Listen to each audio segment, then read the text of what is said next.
ఆసియాలోనే అతిపెద్ద గిరిజన పండుగ మేడారం జాతరలో ఒక ఐపీఎస్ ఆఫీసర్ సెన్సేషన్ క్రియేట్ చేసింది.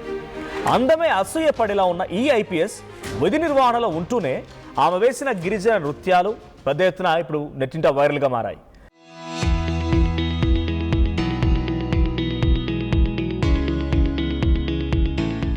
కుంభమేళాలో పూసలు అమ్ముకునే యువతి మోనాలిసాగా గుర్తింపు పొందితే ఇప్పుడు మేడారంలో ఉన్న ఈ ఐపీఎస్ ఆఫీసర్ తన డ్యాన్స్తో నెటిజన్ల మనసు గెలిచేసుకుంది.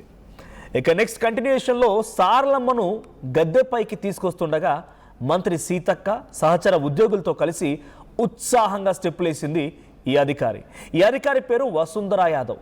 కాకి దుస్తుల్లో గంభీరంగా ఉంటూనే జాతర సంబరాల్లో జనంతో మమేకమైపోతూ చిందులేసింది.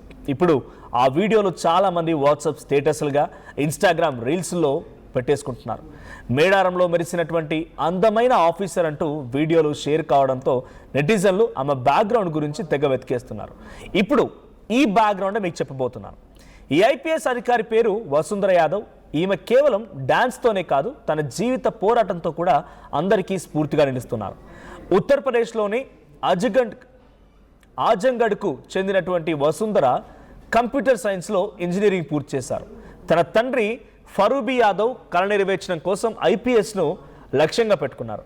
5 సార్లు విఫలమైనా కూడా ఎట్టి పరిస్థితుల్లో పట్టు వదలకుండా ఆ రకంగానే ముందుకు వెళ్తూ ప్రిపేర్ అయిపోయి ఆ పట్టుని సాధించే ప్రయత్నం చేసింది. ఆ తర్వాత ఐపీఎస్గా ఉద్యోగాన్ని సాధించింది.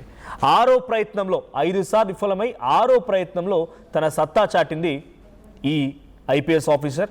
2023 బ్యాచ్ ఐపీఎస్ అధికారిగా నిలిచారు. ఇక నాన్న కోరిక నెరవేర్చడమే తనకు అత్యంత సంతోషకరమైన విషయమని ఆమె గర్వంగా చెప్తూ ఉంటారు. వసుంధర యాదవ్ 2023 ఐఏఎస్ బ్యాచ్కు చెందినటువంటి అజయ్ యాదవ్ను ఫిబ్రవరి 2025లో వివాహం చేసుకున్నారు. లక్నోలో వీరి వివాహం ఘనంగా జరిగింది. అయితే వీరి పెళ్లికి అఖిలేష్ యాదవ్ ముఖ్య అతిథిగా హాజరయ్యారు. అజయ్ యాదవ్ ప్రస్తుతం ఖమ్మం జిల్లాలోని కల్లూరు సబ్ కలెక్టర్గా విధులు నిర్వహిస్తున్నారు. భర్త ఇక్కడే పనిచేస్తుండడంతో ఆమె కూడా 2024లో ఉత్తరప్రదేశ్ నుండి తెలంగాణ క్యాడర్కు బదిలీపై వచ్చారు. గతంలో గ్రే హౌన్స్లో ఏఎస్పీగా పనిచేసిన అనుభవం ఉన్నటువంటి వసుంధర ప్రస్తుతం ఖమ్మం జిల్లా కల్లూరు ఏసీపీగా బాధ్యతలు నిర్వర్తిస్తున్నారు.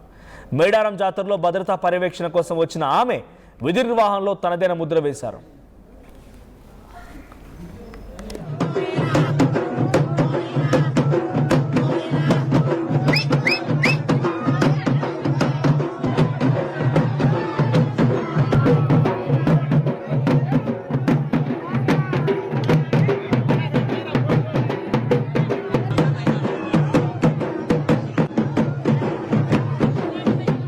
చరిత్ర